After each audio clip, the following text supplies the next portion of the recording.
Welcome to the Viking Squad Show. I'm Sam Ekstrom. The Viking schedule is released tonight. Therefore, we'll probably have the whole thing by the end of the show. I'm Alec Lewis, and controversially, or if that's how you say that word, which probably isn't, I actually like the schedule release. Maybe I'm crazy. What's going on? Luke Inman at Luke_Spinman, trying to dust off my 10th grade Spanish in lieu of this Mexico City game. So far, I've got queso, cerveza, and baño. So I'm pretty much ready to punch my ticket. A couple of those things lead to the other, Luke. So anyway, I'm Reggie Wilson, and going against Alec, this is probably one of the most annoying times. The NFL is just so attention-seeking all the time. Just release the schedules, bro. Shots fired. Skol! It's the Viking Squad. Everything Minnesota Vikings, every week. Breaking down all the big hits and game-changing plays from the land of 10,000 lakes, the way only the Locked On Podcast Network can. It's time to gear up. The Viking Squad Show starts now. What is up? It's schedule release day. We're glad you're with us on the Viking Squad Show. You met the crew. Schedule leaks as they come in. We'll hammer the breaking news sounder with every new matchup on the Viking schedule. We've already got several to discuss. Alec was at rookie camp on Friday. He'll give us the full Smith-Vilbert scouting report. We've also got GM updates and Fanduel lines about the Vikings that are trickling in that are quite intriguing, I think, and maybe a money-making opportunity. But we launch into today's show with the latest in the Vikings schedule release leaks.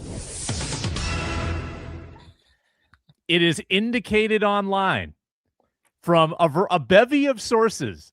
How do you all know the schedule? Who's telling you? Who are the loose-lipped individuals in the building? Maybe it's Ron Johnson. I think Ron Johnson is the source of all the leaks, to be honest with you. The Vikings and Packers potentially starting the season week 1. Now, before the show, and I think it's going to be at US Bank Stadium. Before the show, we were reminiscing about some great Vikings-Packers week 1 games of the past.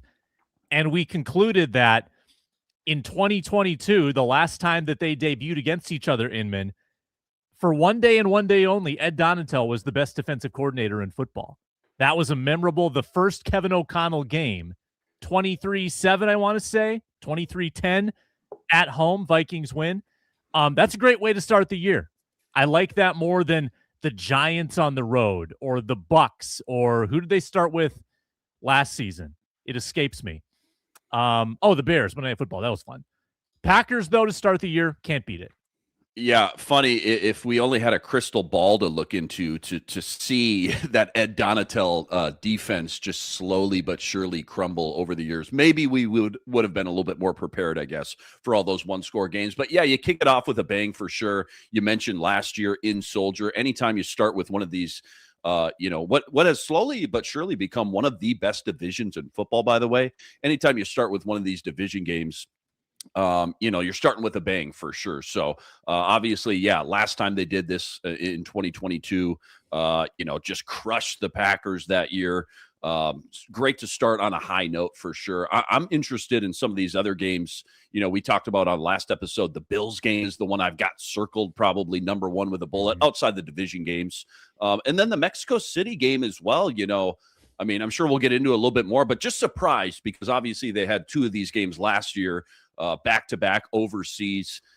Just to get dealt another one, I just didn't see that coming, but love to see that it's on the road, at least on paper, right? So you don't have to go to the West Coast, outdoors, on grass, play the Niners in their backyard, and you get it at a neutral site, which is huge, too. So also, too, with the Mexico game, just knowing it's the same time zone, too, right? You're not crossing the pond. You're talking about a 4 or 5 hour plane ride, which feels very digestible compared to some of those international games. All things considering, it feels like a fraction of what they had to endure last season with all that travel too. So I would count that as a win for sure, knowing that you're going to get an international game this year. Yeah, I'm trying to find direct flight time from MSP to Mexico City. I assume it exists Alec, you'll be looking into this booking. I'm sure you'll be there for The Athletic, theathletic.com. I've got a recommendation already for you on where to stay. You want to write this down? Type it somewhere. This is a real recommendation. Roma Norte. Roma Norte is where you want to stay. Is that an area or is that a building? That's an area. It's like saying that you should stay in Chelsea in Manhattan or like, Lower Town, something like it's like an area of Mexico City. Bloomington. What? Bloomington? Like Bloomington. I'm just kidding. I don't know if it's a city. It's like a borough. It's Gotcha. like an area. Roma Norte. Yeah. I'll say this. I already booked a flight. So yeah. I try to get as quick as I possibly can on this stuff. And you guys, I'm sure, have looked at flights for certain trips recently, just like the viewers have or listeners. And I mean, these things are astronomical. So however quick you can do it, I think is optimal, at least in athletic land. So the directs are tough. And I mean, they are going to task the New York Times immensely. So I think I'm doing like a one stop in Dallas or something like that. So that was the route that I'll probably take. But as far as your recommendation, that's great. I appreciate it.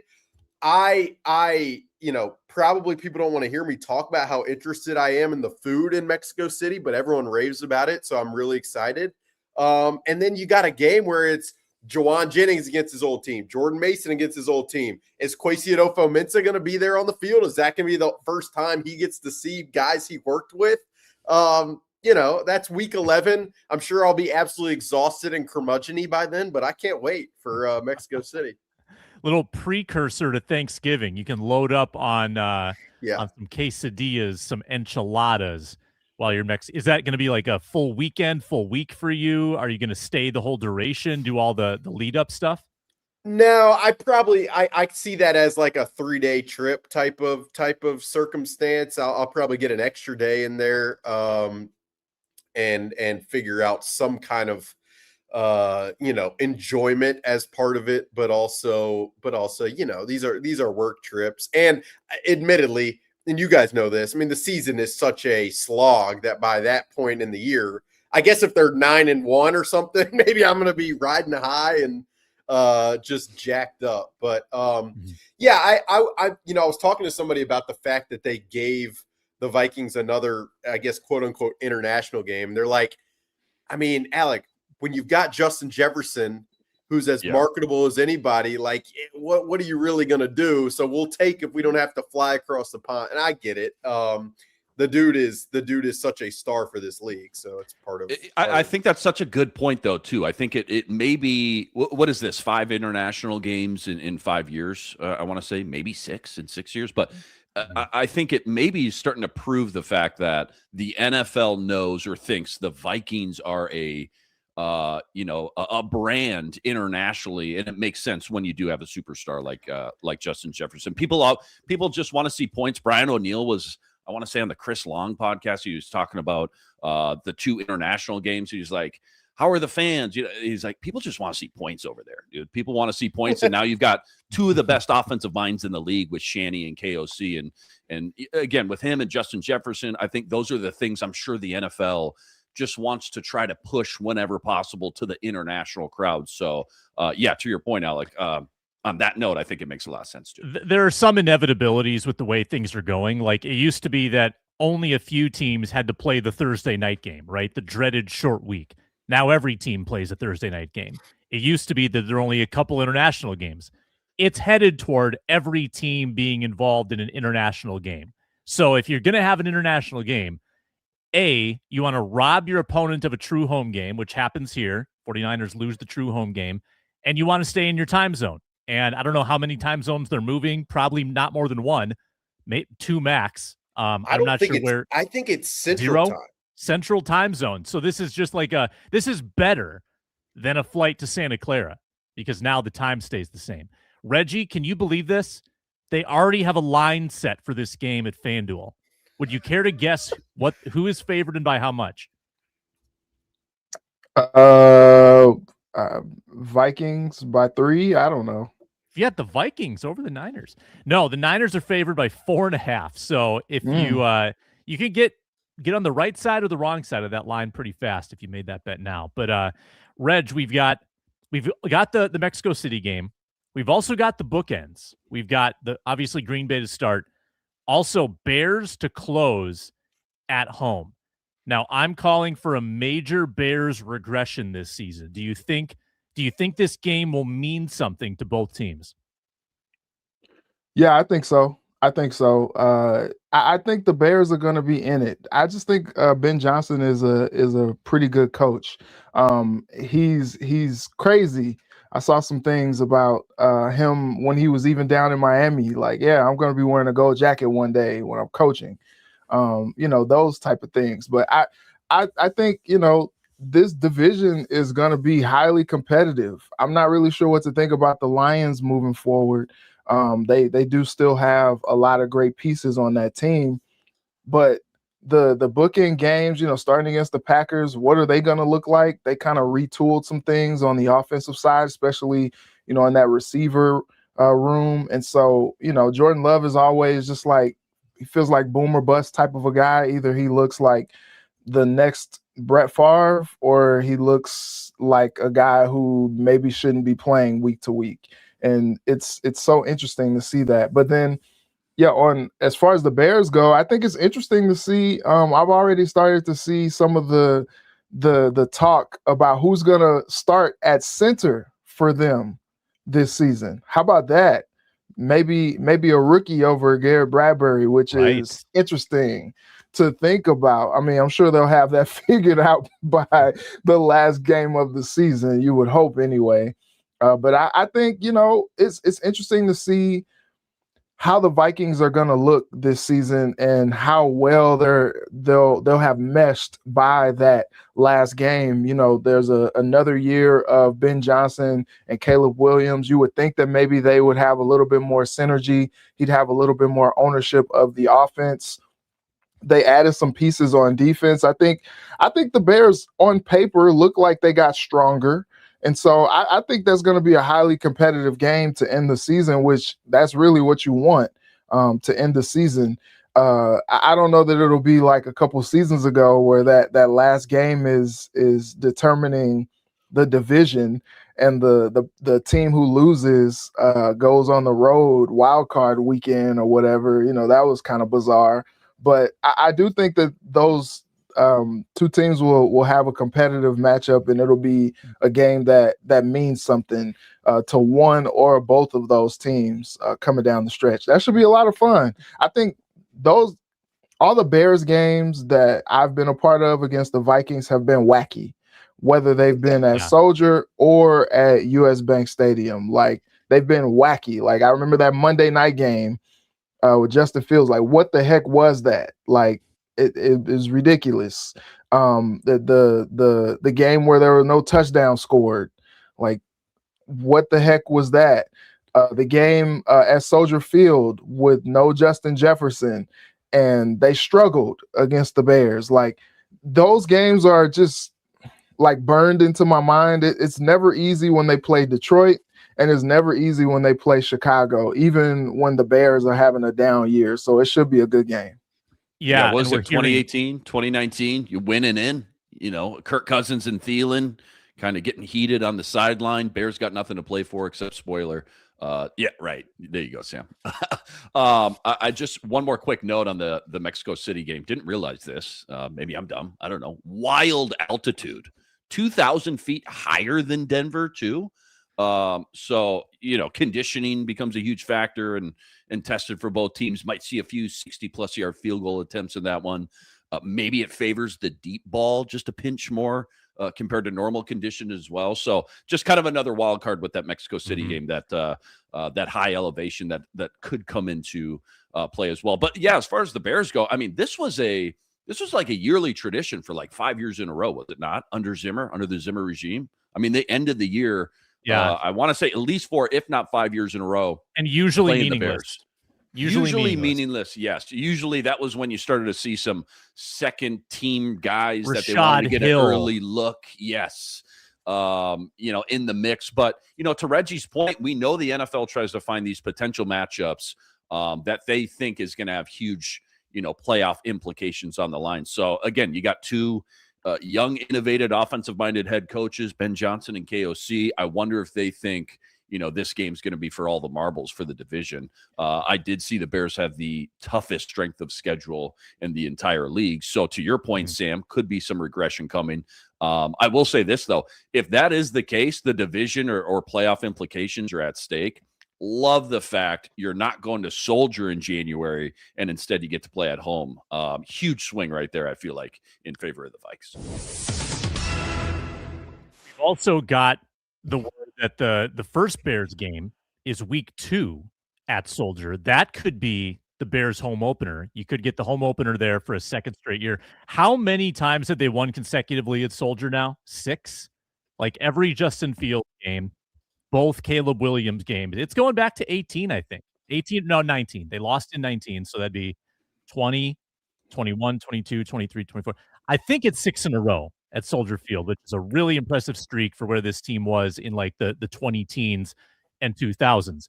We're also getting the penultimate game here at Jets. Now, when you look at the schedule, you're always barn burner. The cold weather games. This could be the Kyler Murray cold weather game because at December, Christmas in New York. I'm not going to say. I'm sure they're going to have a lot to play for. I'm sure the Jets in Week 17. Hey, this could be a Kyler Murray tryout game for the Jets. Who knows? Yeah. 2027. No, you're not wrong about free that. Agent. You're not wrong about that. Yeah. Kyler Murray lighting up the Jets on December 28th or whatever it's going to be.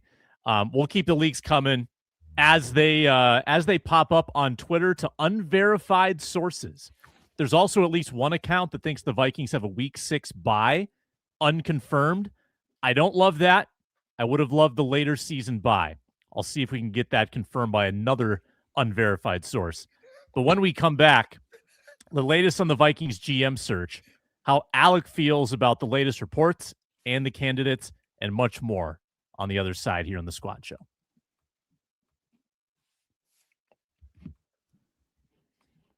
We're brought to you today by Square, the system that helps fix one of the biggest headaches in running a business. Starting a business, it's exciting. Running it, well, that can be complicated because you have to pay staff, got to take inventory. You have to create the staff, do all the hiring, the scheduling, the online orders. It's a lot of logistics. It's a lot to manage. Square connects everything into one system. Helps you take payments, track sales, manage inventory, keep your business running smoothly without juggling a bunch of disconnected tools. So at your favorite local spots, a lot of them are probably converting to Square with quicker checkouts, easy receipt experiences. It's just all more organized. So as a customer, it's convenient. And as a business, it helps you stay focused on serving people and not troubleshooting all of these maladies in your system. So if you're starting a business or running one that deserves better tools, Square helps you sell, manage, and grow without slowing down. Right now, get up to $200 off Square hardware at square.com/go/LockedOnNFL. That's SQUARE.com/GO/LockedOnNFL. Run your business smarter with Square. Get started today.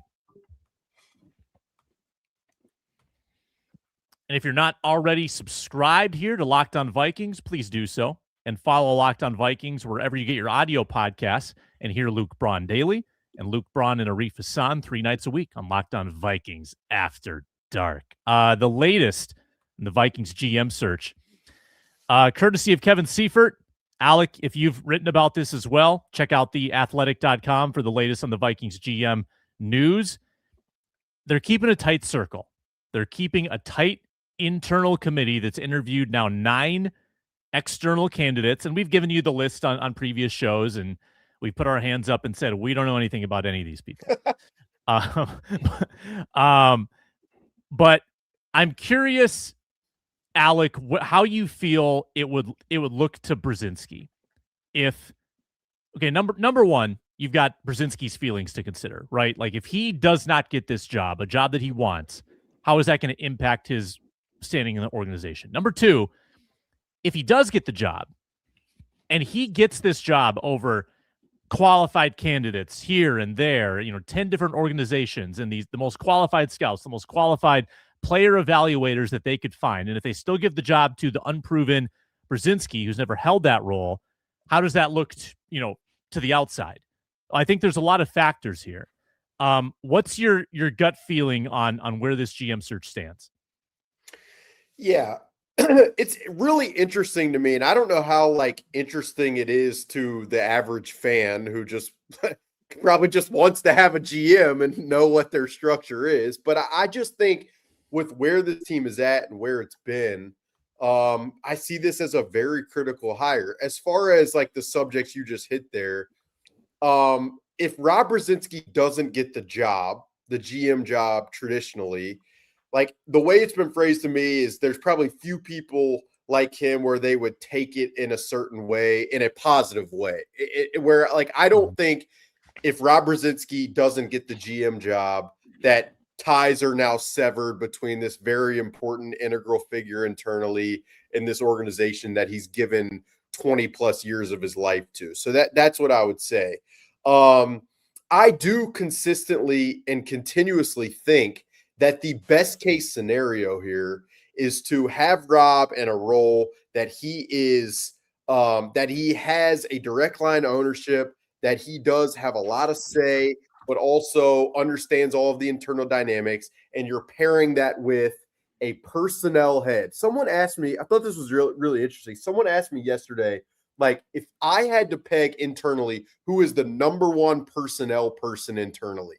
I had a really hard time answering that question. My mind goes to Ryan Grigson's time working with Kwesi Adofo-Mensah. My mind goes to Ryan Munnins on the pro personnel side, but I didn't have a definitive answer. And I think for this team moving forward, there has to be a definitive answer of who is setting the vision from a personnel standpoint. And then do we have alignment and respect between the front office and the coaching staff? And if you can get to those two worlds among all of the candidates that currently exist, I think you come away feeling good about this process that has obviously been drawn out. Mm-hmm. Yeah. Reg, does it seem, to me it seems, I'll speak for myself, it seems a little bit too colloquial if they hire Rob Brzezinski amongst this diverse array of candidates that they brought in. If they just land on the guy that's comfortable, to me, I don't know if I love that. I mean, maybe the process is good. I don't know if I'm going to love that decision. If they can come out of there and say with a straight face, Rob Brzezinski was better than Reed Burkhardt and Terrence Gray for all these reasons because he makes us feel comfortable. I don't know if I would like that conclusion to this whole drawn out process. Sends a heck of a message, right? To the league, hey, we had a guy that was capable all along. This guy's been here for 20 plus years or whatever, and he finally gets his time to shine. A delay is not a denial, I guess, which is an interesting way to go about it. But you have 9 external candidates come in, which means that you are actually really, really interested in a potential external candidate coming in and leading the football operations. And so if you interview all those people and it seems and feels serious that they are going to maybe go in a different direction than Rob, but then you turn back after all those interviews and say, you know what? We didn't like the 9. All 9 of them? No. We had the guy in the building. That's weird, right? I agree with Alec, though, because it's especially now that we know that Rob is actually interested in the job, that he's actually going forth in his interest in the job and going for it, trying to land this job, being that he's been a loyal foot soldier for you, being that he's been this numbers guy, the cap guy for so long. And now, he guided you through free agency, guided you through a draft. And then you say, oh, yeah, appreciate you, Rob. We're going to go in a different direction, though. But you're good where you're at, right? You're good still, just staying where you're at. I just don't know that necessarily reconciles the situation great either. And so you have to, appease him by giving him an elevated title, giving him some more money, something just to make it seem or make it feel that it's going to be a little bit more of a collaborative process. That being said, if this guy's been in the building this whole time, maybe the times that they've had GM openings, he just didn't feel like it was time for him to go after it yet, or he wasn't interested yet. But it does make you question, like, okay, if this guy's been in the building this whole time and they think so highly of him, like, why haven't you promoted him to GM before now? Like, he's been there. And so it begs to ask, like, all these different questions about the process, which is very, very, very interesting, especially considering that we are into the month of May and you do not have a GM of your football team. Like, that whole thing is bizarre in itself. And then now, you bring all these 9 candidates in. Maybe it's more. I don't know if Allie has any other insight. Maybe they're not done with 9. Maybe it's 10, maybe it's 11, maybe they, think of others. But I mean, 9 is a lot. Like, that's a pretty big number. Then to settle on Rob, like, I just don't see it happening. But you have to appease the guy, especially if this is something that he is actually interested in, and he may be disappointed if he gets passed over. It feels like anytime the Wilfs have talked about this, and by no means do you expect any, crazy quotes or for them to like divulge their playbook with this, but it feels like we keep getting the same 3 or 4 buzzwords every time: leadership, communication, collaboration, and something along the lines of kind of fitting this existing structure, which, to me, that tells you they obviously don't want to blow things up in any way. They like the foundation they have in place. They want someone that can come in and kind of work within this ecosystem that Kevin O'Connell has already built the last 4.5 years. It tells you that I think KOC's influence is going to have at least some impact here, big or small. This kind of almost coach-centric foundation, right? They've got with KOC and Flores having maybe more say than most coaches would in other organizations. I think that's just a super interesting kind of sticking point or talking point here, and obviously super important to the Wilfs as well, at least to some degree. I mean, it's almost to the point where maybe the question isn't who gets hired as GM, but who truly has the power once tough decisions need to be made. So, I mean, there's a realistic world where this is slowly but surely almost becoming a Kevin O'Connell-led organization, which, again, I think is very intriguing. And I don't know, maybe that's starting to become a little bit more of the modern NFL now. You find the next young, hot, innovative, offensive-minded coach, and he becomes more of the centerpiece of it all than somebody above him title-wise, like a GM. Then you try to go pair him with like a, I'm thinking Detroit, like a Brad Holmes light, so to speak. Somebody that's good at drafting, but just collaborating with your head coach as well, too. So I don't know. Those are kind of the things that are at the forefront of my mind. Like, who's ultimately going to have the final say when big decisions need to be made?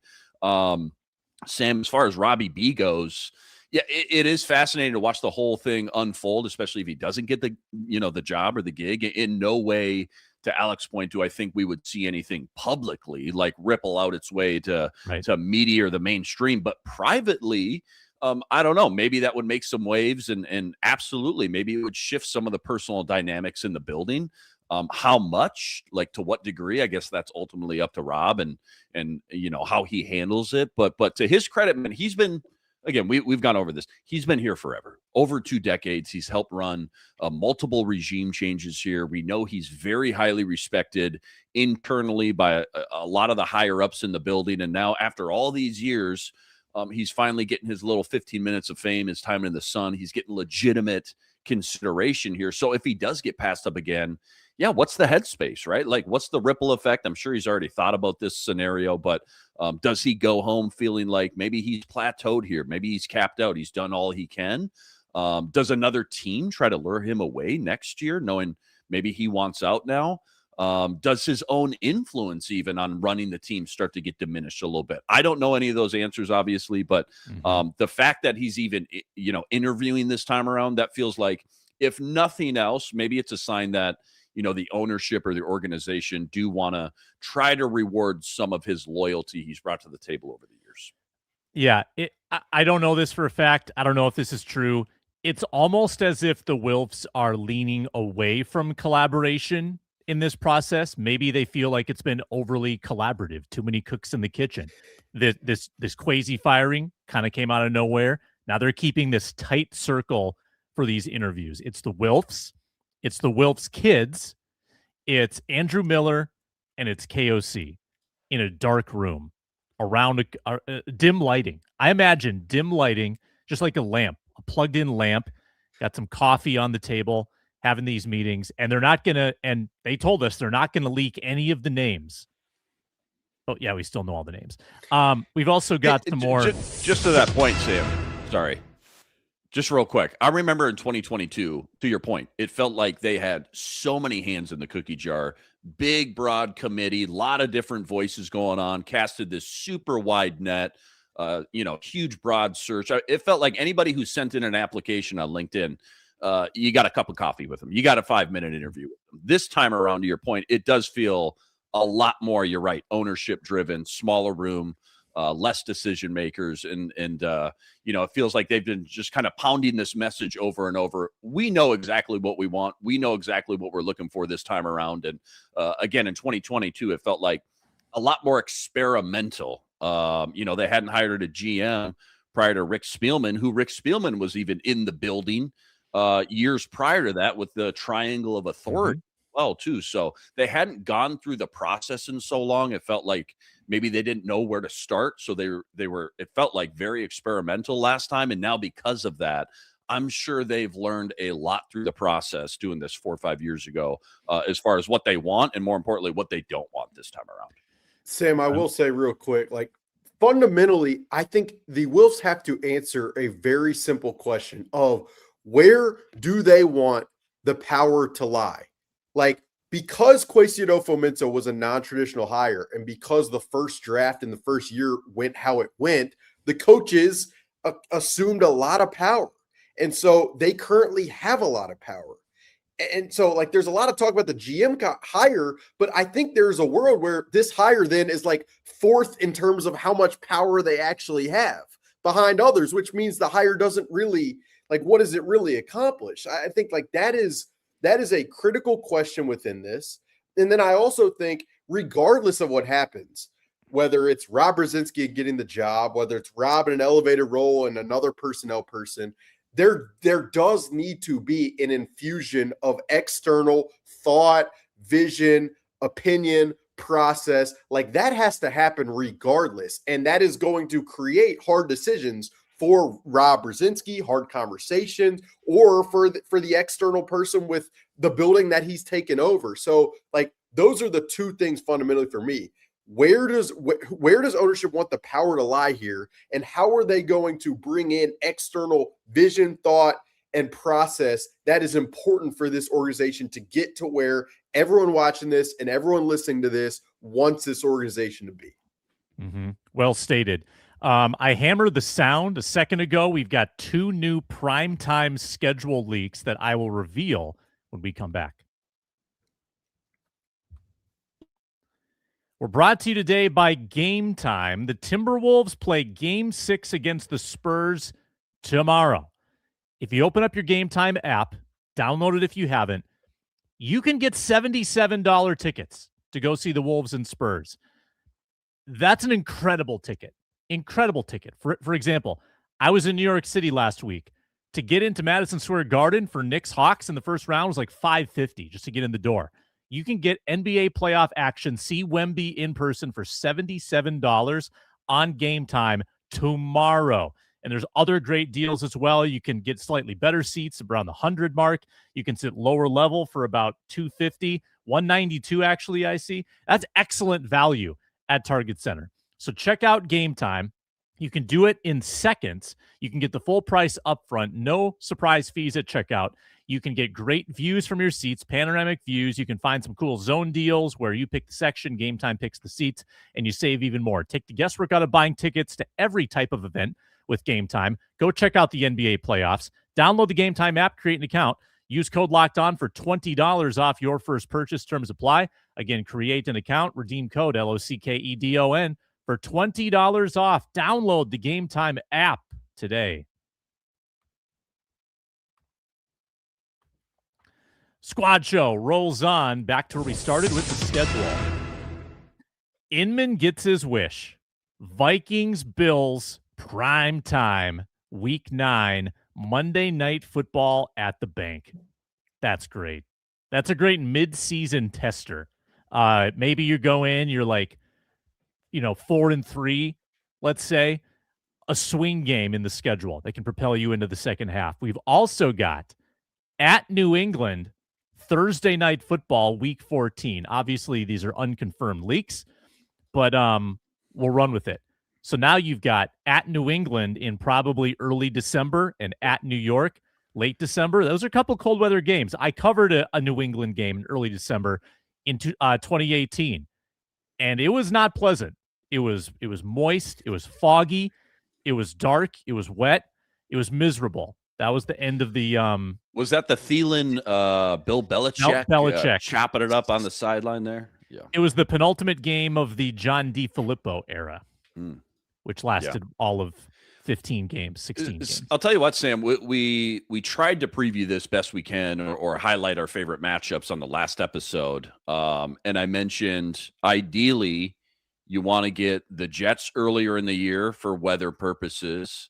I think you want the Patriots earlier in the year, just not only for weather purposes, but the whole Mike Vrabel fiasco. They're dealing with the Super Bowl hangover. They got a big target on their back. They got all these distractions going on top of it. Give me at New England earlier in the year, again, when the weather isn't as much of a factor and they're trying to kind of calm that PR storm. So don't love either of those timing-wise at New York and at New England. And then vice versa, too, you'd want Tampa later in the year. It feels like anyways, Tampa will probably be earlier in the year as well. So as far as the weather game goes, I think they've struck out so far. But, again, that Bills one, man, that was number one with a bullet for me, and I'm sure every other fan. Last year, they got so spoiled, at least on paper, with so many premium home games with elite quarterbacks. Jalen Hurts, Joe Burrow, which obviously didn't end up coming to fruition.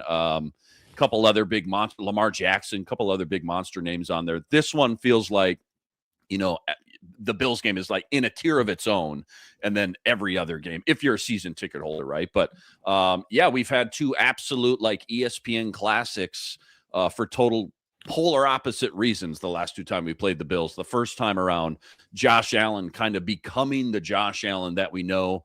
17.5-point dogs, I want to say, at US Bank Stadium. Put Anthony Barr on the highlight reel. I mentioned that last show as well. But obviously, the last time they matched up, it was one of the best regular season games, arguably, of all time. So to get this on prime time at home, I feel like is just a big win for not only Vikings fans but season ticket holders as well. Now, Reggie, how do you not love this schedule rollout that we're enjoying right now? Just the thrill of getting a new matchup. You gotta love this. It's one of the great holidays of the year, don't you think? No. The schedule release and the lead up to the draft are my two least favorite times of the year, because here's the thing. The NFL is king already. They are king. It is NHL playoffs time. It is NBA playoffs time. It is baseball season. And, maybe not for the Wild. Baseball season. It is baseball season, but nobody cares as much about baseball season because the NFL leaked the schedule. So, like, even if they just leaked it, or even if they just dropped the whole thing, that would give fodder for weeks, months, and it would dominate the headlines. You don't have to drop these games. Oh, here's the Thanksgiving game. Oh, here's the international game. It's just like it's such like attention-seeking behavior for an entity that does not have to farm for attention because it is already king. It is the middle of the NBA. This is one of the most exciting NBA playoffs that we've had in a while. The NHL playoffs are going.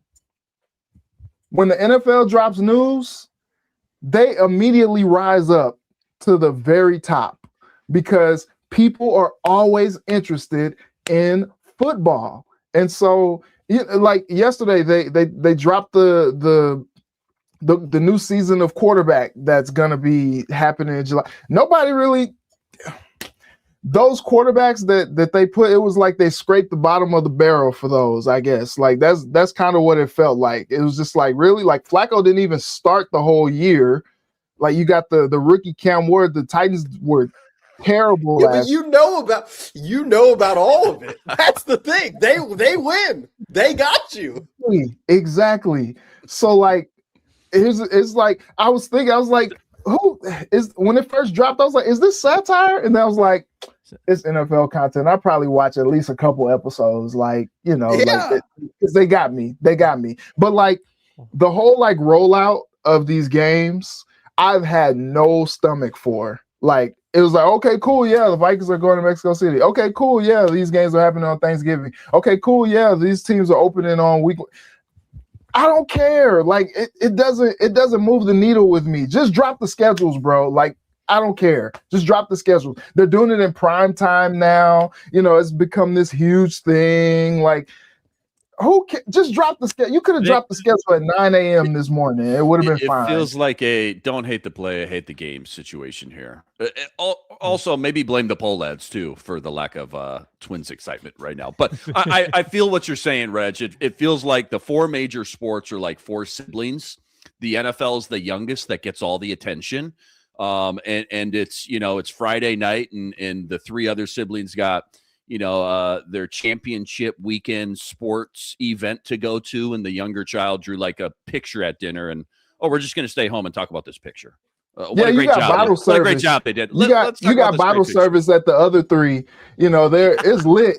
Everybody's like, nah, but I'm at home with it because the NFL just dropped the schedules. So like, I'm doing that. I'm not going out to the club. I have front row seats to the Twins. I'm good. High level analogy by Spinman there. That was good. Here's the thing, though. What would we be talking about on the Viking Squad show if it weren't for this release? Like, that's the thing. This show, like it runs on the NFL's media cycle. Like, that's just how it is.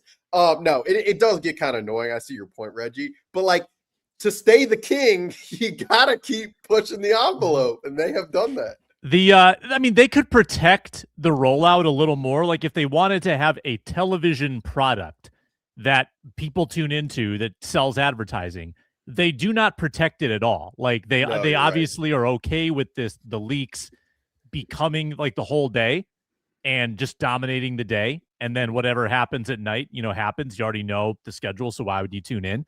But the teams get to put together their fun videos, and Will Riker is cooking something up, and we'll laugh about it, and it'll go viral, and it'll be fun. It's fun. It's comfort food.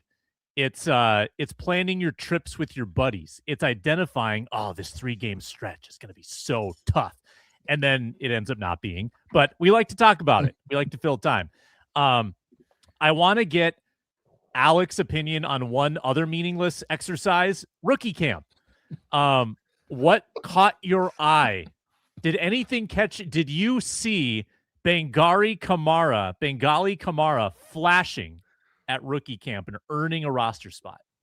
Rookie camp reporting is that is a test of your commitment, your focus, mental fortitude, right there, attentiveness, and it wanes sometimes being out there. I will say the only real thing that caught my eye, it's not going to make anybody here happy, was like there was one defensive line drill where Dominique Orange fell on the ground. He was grabbing his ankle, and I'm like, oh man, like that's the worst thing you could have is a big. And then he kind of got up, and I think he was fine. I haven't really checked on it. I imagine Dominique Orange is okay, but like that, the worst thing that can happen from rookie minicamp is somebody getting hurt. But yeah, no, I'd say like there were a couple things that stood out to me in terms of the intensity of some of the new coaches. Like, it was clear that Ryan Nielsen, defensive line coach, is going to have a lot of say. On the offensive side, it was clear that Keith Carter, like those guys on the offensive line seem to be working with a little more intensity than I can remember in years past. So like that stood out. But like there was maybe 5 7-on-7 snaps and they were on the other field and Cooper Rush was playing quarterback. And so to act as if I was absolutely locked in on the coverage principles from Chuck Dimmings on these 7-on-7 reps would be an absolute lie. But no, is he going by Chuck? Are we going Chuck with the rookie? I mean, it's flexible. Deacon Dimmings, Charles, Chuck. There's a lot of ways to go about it, I believe. As long as we're not calling him Nudie. Nudie Dimmings. Nudie's still around. Nudie and Chuck will be locked into a position battle. Only room for one Nudie. Yeah. Yeah. So no, rookie minicamp, like I think I described on my own podcast of like, it's as if you walked out to a Minnetonka football practice on a Thursday afternoon. You're seeing all these different positional drills and like, you're kind of like, what application does any of this have? That's just kind of how it is. But no, it was fun to be outside, at least in warm weather. It felt like one of the bigger pieces of news or takeaways wasn't on the field, but off the field with KOC kind of giving us more of a definitive date, it feels like, with Caleb Banks. I mean, it felt like we kind of had a rough estimate, but now it sounds like we're honing in on what early training camp, I think he said. And again, not ideal missing OTAs. You know, he's going to be kind of behind the 8 ball right from the jump. But if you think you can get him in at camp, I think that'll help him, I'm sure, try to get him up to speed as quickly as possible and potentially be ready to roll for week 1. So I felt like that was obviously your first round pick, very flashy, high ceiling guy. A lot of buzz around him for good and bad. People still trying to digest that pick, but it felt like just, again, honing in on a more specific ETA of when we can expect Caleb Banks on the field. I feel like that was noteworthy as well. Let's keep the rookie momentum going and rank our top 3 impact rookies when we come back on the Squad Show. Brought to you today by Rocket Money. Where's the money gone? That's what I do. And sometimes when I open my bank account and I see the balance and I'm freaked out. Too many subscriptions, too much spending, too many driving range sessions, trying to get my swing right. The bills can overwhelm me fast. Rocket Money can help. They can help you take control of your finances all in one place. Track your subscriptions in one spot. Set spending limits. Set budgets, alerts. Stay on top of upcoming bills. Makes everything more organized, gives you a clear financial picture. It's a one-stop shop. It's a personal finance app, helps find and cancel unwanted subscriptions, monitor spending, lower bills. Let Rocket Money help you reach your financial goals faster. Join at rocketmoney.com/lockedon. That's rocketmoney.com/lockedon.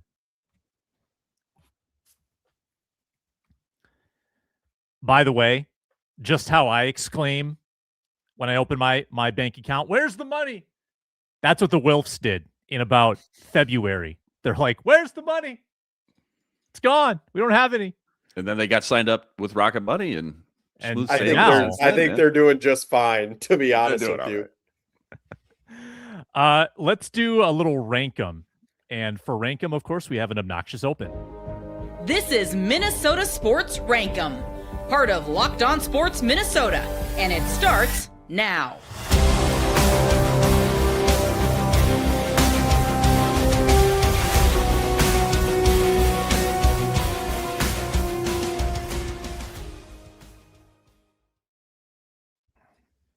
The lore behind that intro video, Alec and Reggie, is that Luke and I did an experimental pilot show called Minnesota Sports Rank 'em for a while, where we just rank stuff.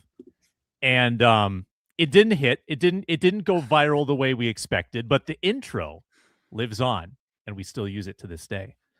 For all who are wondering, why do they have this weird produced video? Reggie, why don't you kick us off?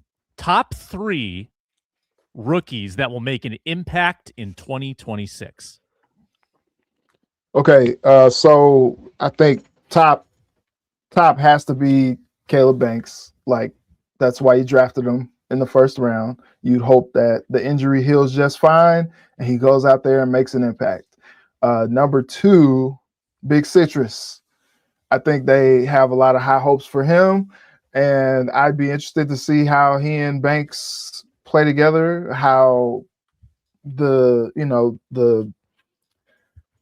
the lineup History. looks. Yeah, I'm interested to see how that goes, and how much Flo trusts these rookies to play and the number of snaps that they get. And then I was on the fence about number 3. At first, I was going to say Damon Claiborne, but then I think it's just a little bit of an uphill battle because Jones is still there and Mason. Maybe if someone gets hurt, maybe. But I think just because of what is happening with no CJ Ham anymore, I go with the rookie Max Bredesen. I think he's probably one of the most impactful, being that they drafted him, and obviously they really think highly of the full in that offense. There's no one competing with him. I don't think they're going to have a second fullback in camp. So logically, Max Bredesen will play week 1 and probably will play every week. I think that stands to reason, and he's my number 3 also. It's not going to be a large impact, but he's going to play. He's going to log snaps. I'll give my 2 and 1. I've got my number 2 as Banks. I think that Banks will play that. I mean, we don't know how much it's going to be. I don't expect Banks to play a significant amount of snaps every game. I don't think we're going to see him playing 50 a game. I'd probably be more comfortable in about that 30 range. Is he going to be a pass rusher first, a run stopper first? I'm not sure. I'm honestly not sure. But my number 1 is going to be Golday. And this was out of Alex's rookie camp notebook. They've got him doing everything. They're going to teach him everything. He's going to be cross-trained. He's going to be on the edge. He's going to be, off ball, on ball, probably putting his hand in the dirt once in a while, standing up on the edge, adjacent to Andrew Van Ginkel. I think that he's such a versatile player, and that's the type of player that Flo likes. It's a Swiss Army knife defense.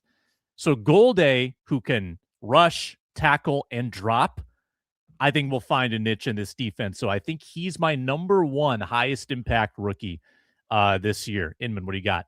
Well, I got Big Citrus at number 3. Don't love it now that I found out he tweaked his ankle just a couple of days ago. But, assuming everything's healthy, I know everybody wants Caleb Banks to make this immediate splash, but there's just something for me knowing not only the foot stuff, but coming out of the gate, he's already going to be behind the 8 ball a little bit when they get him into camp. We've seen before in the past that, kind of that path or that start right out the gate, how that can go for a rookie and just the way they, the slow start kind of carries you around for months on end. But Big Citrus, I feel like fits exactly what Flores is needed and is going to ask his defensive lineman to keep doing. He needs a guy to just soak up some blockers and hold the point of attack and help that run defense out. That was well below average last year. I think Citrus just screams plug and play, or at least heavily in the rotation right from the jump. Especially when you think about the level of competition or a lack thereof, I guess, in the defensive line room. So he's number 3 for me. I got Golday at number 2.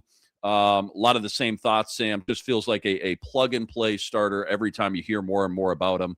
Mr. Do-It-All, drop back in coverage, rush the passer, sure tackler. I think right now they clearly want to just simplify things for him to some degree and say, let's get really good at the basics first. Let's get really good at one thing right now, which sounds like, to Alex point in his article, is as an off-ball linebacker. But I feel like it's just it's not a matter of when, it's a matter of, it's not a matter of if, it's a matter of when. I feel like he's going to be a surefire, just slam dunk round 2 pick that not only becomes a fan favorite, but I think of all the rookies, just knowing how much he's going to be able to see the field again, I feel like he brings this high floor, to your point, Sam, multiple facets of the game, whatever that means for Flores in his approach. So he just feels like a off-the-wall stand-up double. If you're talking about grading these picks, maybe not a home run when we look back in 5 years. Those are usually your first-round picks with super high ceiling.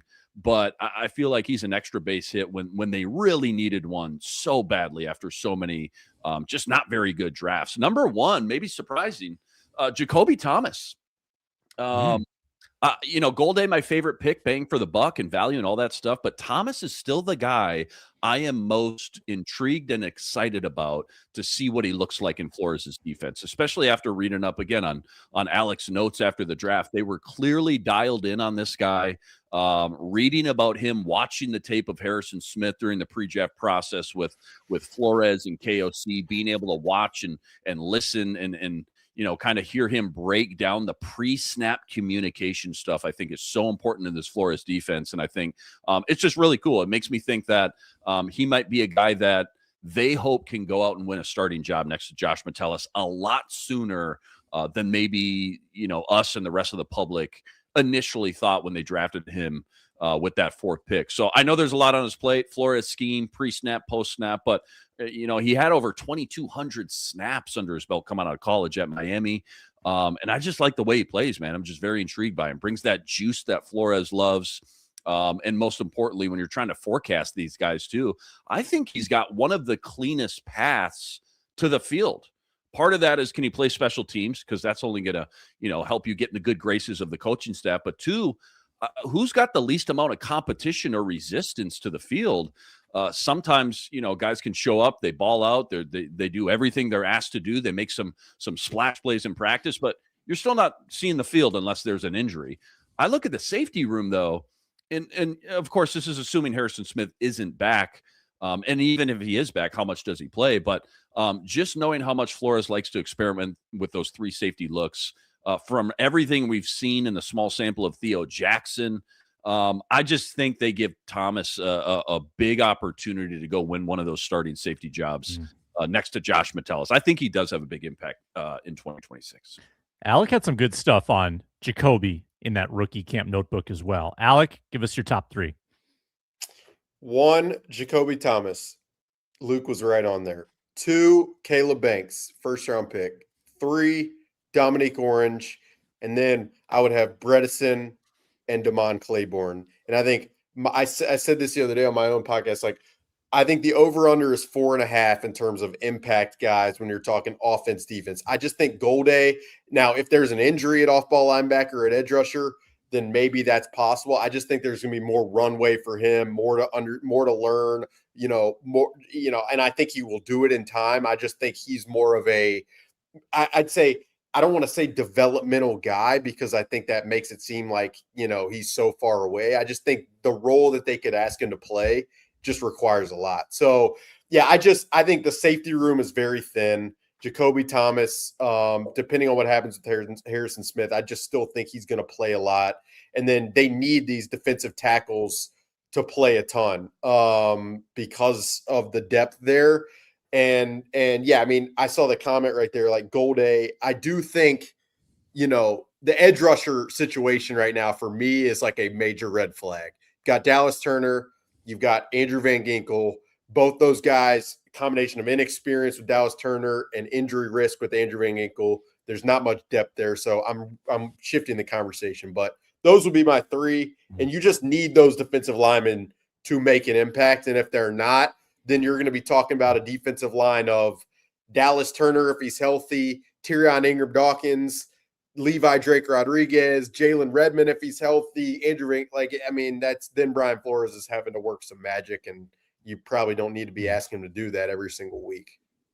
Yeah, the last time they were this thin at edge, I think was the year that they ended up trading Yannick Ngakoue because they started 1-5, and then they were real thin, and then it was like Fadio Denebo, their leading pass rusher.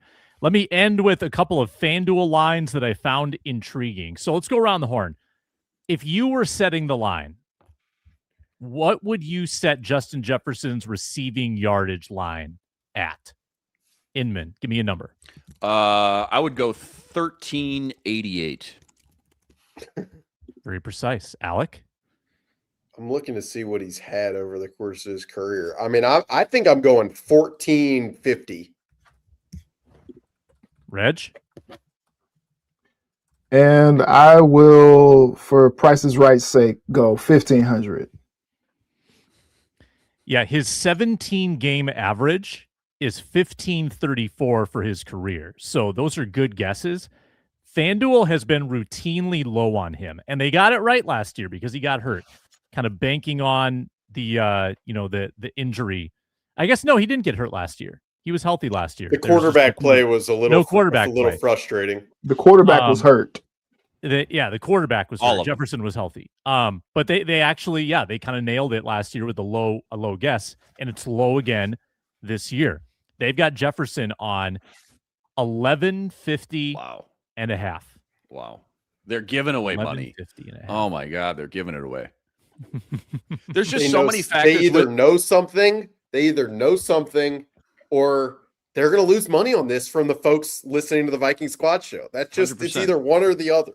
Yeah, I feel like with these season-long prop bets, there's just a lot of them seem a little low and seem so enticing. There's just so many things that can go wrong, though. Whether a guy even misses 2 or 3 games could be the difference. Obviously, quarterback play, things like that. You really do need kind of everything to go right. More times than not to hit these season-long bets. So it doesn't surprise me that it's low. It does surprise me that it's that low. That seems wildly low for Justin Jefferson. Yeah. Especially with a quarterback like Murray, I get their hesitance with McCarthy. I don't get it as much with Kyler Murray. I had a bunch of these. We don't have time for them, but one more. FanDuel does not believe the report that this is a 50-50 QB competition. They've got Kyler Murray minus 1,000 to start and JJ McCarthy plus 600. To start like week 1, you're saying? To start, week 1 starter. Mm-hmm. I don't buy that it's an open competition for a second. I think that there's reason to say that to keep McCarthy's confidence high and also give them a reason to give him some first team work in training camp, just to give him those reps. I get it. I don't believe that it's a real competition. Alec and Reggie, do you guys believe that it's a real competition? Because I'm not buying it at all. Reg? I want to believe that it is.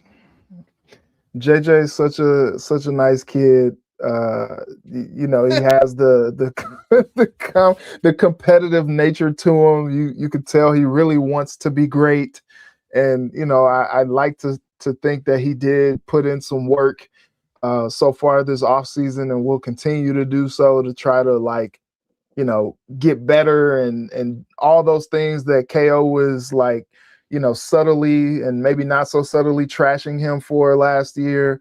I think he is wanting to prove that he can play high-level football at the NFL level. But then you got Kyler Murray in. I do think that he's a gamer, so I think he's going to be up for the competition if it is a real competition. But you don't bring a guy like Kyler Murray in and not expect him to do everything that it takes for him to win the job, especially with him kind of having a chip on his shoulder. His career's kind of been one where, he's dwindled as the season has gone along. He's had injury troubles as well throughout the entirety of his career as well. So I'd like to think it's a competition. I still like to believe that it is. Yeah, my reporter hat would tell me to say that, this is a competition to bring the best out of all. But one guy has 87 starts, 2 Pro Bowls, and thrown for 4,000 yards a ton. One guy has 10 starts. It was incredibly up and down. And it's just not, for all of what JJ McCarthy can still become, I very much believe that right now with where this team is and the expectations they're going to have. I just don't expect Kyler Murray to trot out to the practice field and have forgotten how to throw like Steve Sachs or something. It's just not. The guy knows how to play football. He won the Heisman. He's performed at the NFL for 7 years. So yeah, it's just hard. You're telling me if it's a real competition that Kyler Murray is going to play in preseason games? No way.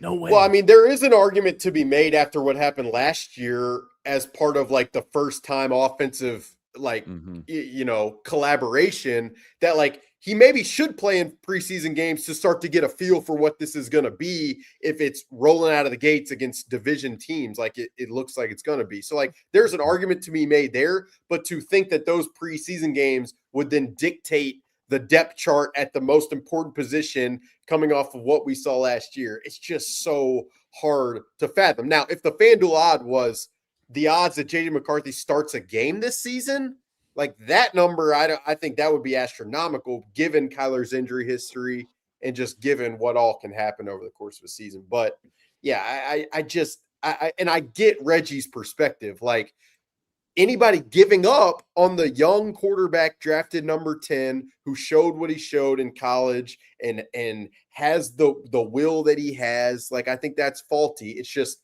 where this team is right now. It's just hard to imagine that these two guys would be in straight competition. Good stuff from Alec. Check him out at The Athletic, theathletic.com, product of the New York Times. Reggie Wilson, thank you for your work as well. And Inman, get ready for Monday, because Monday with Forno, we begin our 91-man roster power rankings. 91 through 81 we will do on Monday. We begin that countdown all the way up to training camp. Did it last year, had a ball with it. We'll try it again. Thanks a lot for watching, listening, commenting, and subscribing. Squad Show returns Monday. We'll talk to you then.